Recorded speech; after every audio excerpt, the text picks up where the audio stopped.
Hello बच्चों, कैसे हैं आप सभी। मैं आशा करती हूँ आप सभी लोग स्वस्थ एवं प्रसन्न होंगे। आज हम हमारा पाठ सर्वनाम को पढ़ेंगे और समझेंगे। तो आइए इस पाठ को प्रारंभ करते हैं। यह है हमारा पाठ 8 सर्वनाम। सर्वनाम किसे कहते हैं? संज्ञा के स्थान पर प्रयोग में लाए जाने वाले शब्दों को सर्वनाम कहा जाता है। अन्ना एक अच्छी लड़की है। वह कक्षा 8 में पढ़ती है। वह प्रतिदिन स्कूल जाती है। उसने काले जूते पहने हैं। यहाँ अन्ना के स्थान पर जो भी शब्द प्रयोग में आए हैं वे सभी सर्वनाम हैं। वह, उसने, ये सभी शब्द सर्वनाम हैं। अतः हम कह सकते हैं कि जो शब्द संज्ञा के स्थान पर प्रयुक्त होते हैं वे शब्द सर्वनाम कहलाते हैं। सर्वनाम के भेद हैं। पहला, पुरुषवाचक सर्वनाम। जिन सर्वनाम शब्दों का प्रयोग कहने वाले, सुनने वाले और जिसके बारे में बात की जाए उसके लिए होता है, उन्हें पुरुषवाचक सर्वनाम कहते हैं। इन सर्वनामों का प्रयोग 3 प्रकार के व्यक्तियों के लिए होता है। अतः इस सर्वनाम के 3 भेद है। अर्थात पुरुषवाचक सर्वनाम के 3 भेद हैं। इसमें पहला है उत्तम पुरुष, मध्यम पुरुष, अन्य पुरुष। उत्तम पुरुष जिस सर्वनाम का प्रयोग बोलने वाला अपने लिए करता है उसे उत्तम पुरुष कहते हैं। मैं, हम, मुझे इत्यादि उत्तम पुरुष के उदाहरण है। मध्यम पुरुष जिस सर्वनाम का प्रयोग सुनने वालों के लिए किया जाता है उसे मध्य पुरुष कहते हैं। जैसे कि तू, तुम, तुम्हारा, तुम में इत्यादि। तो अन्य पुरुष जिस सर्वनाम का प्रयोग बोलने वाला तथा सुनने वाले के अतिरिक्त अन्य व्यक्ति के लिए किया जाता है उसे अन्य पुरुष कहते हैं। उदाहरण है, वह विद्यालय नहीं गया। तो इस वाक्य में जो वह शब्द है वह अन्य पुरुष का उदाहरण होगा, जिसमें न ही सुनने वाले का कोई वो है न ही सुनाने वाले का। अन्य के बारे में बात की जाती है तो वह अन्य पुरुष कहलाता है। दूसरा है पुरुषवाचक के बाद में निश्चयवाचक सर्वनाम। जो सर्वनाम किसी पास या दूर की वस्तु या व्यक्ति की ओर निश्चय पूर्वक संकेत करते हैं उन्हें निश्चयवाचक सर्वनाम कहा जाता है।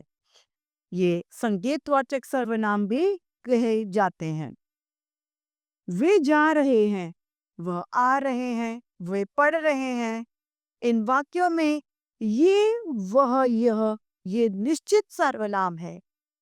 इनके 2 भेद कर सकते हैं। एक निकटवर्ती निश्चयवाचक, जैसे ये झूठ बोलते हैं, ये झूठ नहीं बोलते, यह सत्य बोलता है।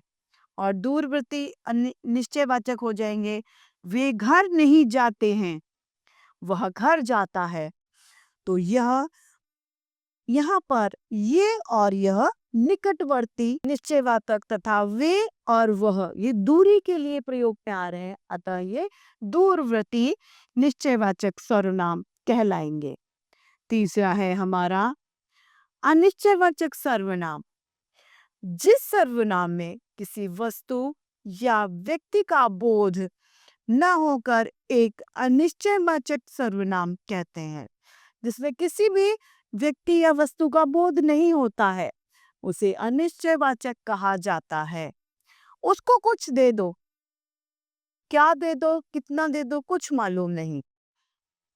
कोई इधर आ रहा है, हमें नहीं पता कौन आ रहा है, लड़का है लड़की, तो यह अनिश्चयवाचक सर्वनाम का उदाहरण होगा। अगला है प्रश्नवाचक सर्वनाम। जिस सर्वनाम का प्रयोग प्रश्न पूछने के लिए हो उसे प्रश्नवाचक सर्वनाम कहते हैं।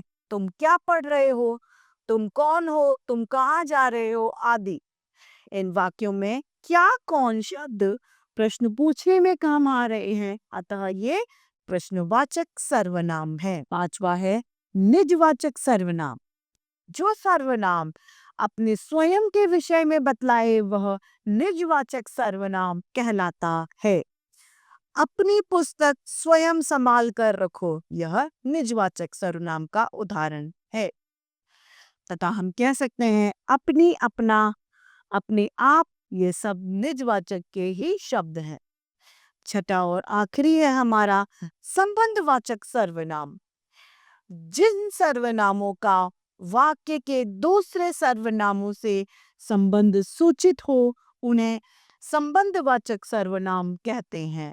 जैसे कि जैसा करेगा वैसा भरेगा, जो बोएगा वही काटेगा। यहाँ पर जैसा वैसा जो सो आपस में संबंध सूचक शब्द है। तो इस तरीके से हमारा यह पाठ समाप्त होता है। अब इसके अभ्यास कार्य को हम देखते हैं। पहला है हमारा प्रश्न, सही विकल्प पर हमें सही का चिन्ह लगाना है। क, जो शब्द किसी संज्ञा स्थान पर प्रयुक्त होते हैं वे कहलाते हैं विशेषण, सर्वनाम, कारक या समास, वे सर्वनाम कहलाते हैं। ख, मैं, हम, मुझे आदि सर्वनाम है। अन्य पुरुष, मध्य पुरुष या उत्तम पुरुष रहेंगे। ग, जिन वाक्यों में वे, वह, यह, ये, वे हैं, वह है पुरुषवाचक, निश्चयवाचक, प्रश्नवाचक या निजवाचक, ये निश्चयवाचक हैं। घ, जिस सर्वनाम का प्रयोग प्रश्न पूछने के लिए हो उसे कहते हैं निश्चयवाचक, प्रश्नवाचक, निजवाचक या संबंधवाचक, वे प्रश्नवाचक हैं। सुमेल कीजिए, यहाँ पर मिलान करना है। मैं, तुम, तुम्हें, तुम, तुम, तुम्हें, ये है मध्य पुरुष। यह, वह, उन्हें। अब है क्या, कौन, तो प्रश्नवाचक सर्वनाम। कुछ, कोई, अनिश्चयवाचक सर्वनाम। यह, वह, उन्हें, अन्य पुरुष। प्रश्न तीसरा, निम्नलिखित प्रश्नों के उत्तर दीजिए। क, सर्वनाम किसे कहते हैं? संज्ञा के स्थान पर प्रयुक्त होने वाले शब्दों को सर्वनाम कहा जाता है। ख, पुरुषवाचक सर्वनाम किसे कहते हैं? उसके भेदों को उदाहरण देकर स्पष्ट कीजिए। जिन सर्वनाम शब्दों का प्रयोग कहने वाला, सुनने वाला और जिसके बारे में बात की जाए उसके लिए होता है उन्हें पुरुषवाचक सर्वनाम कहा जाता है। इन सर्वनामों को 3 भागों में विभाजित किया जाता है। पहला, उत्तम पुरुष, मध्यम पुरुष तथा अन्य पुरुष। प्रश्न ग, निश्चयवाचक सर्वनाम किसे कहते हैं? जो सर्वनाम किसी पास या दूर की वस्तु या व्यक्ति की ओर निश्चय पूर्वक संकेत करते हैं वे निश्चयवाचक सर्वनाम कहलाते हैं। इसे संकेतवाचक सर्वनाम भी कहा जाता है। वह घर पर नहीं जाते हैं, यह उसका एक उदाहरण है। प्रश्न घ, निश्चयवाचक और अनिश्चयवाचक सर्वनाम में क्या अंतर है? निश्चयवाचक में किसी चीज की निश्चितता को दर्शाया जाता है तथा अनिश्चयवाचक सर्वनाम में किसी चीज की अनिश्चितता को दर्शाया जाता है। यह दोनों के मध्य अंतर है। इस तरीके से हमारा यह पाठ सर्वनाम समाप्त होता है। मैं आशा करती हूँ आप सभी लोगों को यह पाठ भली भांति रूप से समझ में आया होगा। तो आज के लिए इतना ही, फिर मिलते हैं। धन्यवाद।